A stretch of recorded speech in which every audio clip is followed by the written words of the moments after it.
Endi shahar yaxshi joyidan ixchamgina hovli bo'lsa-da, mashinani olib kirib qo'yishga ham sharoitlari bo'lsa, yashil maydonlardan bahramand bo'lsak, ichkarida hamma mebellari tayyor bo'lsa-yu, kirsak-yu, yashasak deb yurgan birodarlarimizga vatan uchun, uy-joy qilish uchun zo'r variant topib qo'ydim. Ixchamgina kompaktni qurilgan xonadon, kirganingizda o'zi bilib olasiz. Qarang, chiroyligina dizayn, neoklassik uslubi, hamma mebellari o'rnatilgan. Bu tomonda stullardan tashqari yumshoq mebellarigacha, televizorlargacha o'rnatib qo'yilgan chiroyligina bir mehmonxonamiz. Konditsionerlari qo'yilgan.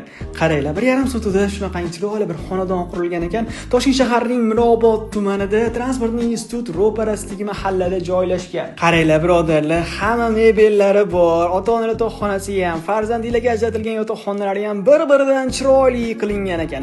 6-7 avtobus o'tadi. Korzinka Havas marketlar yaqin. Lokatsiyasi bo'yicha umuman gap so'z bo'lishi mumkin emas.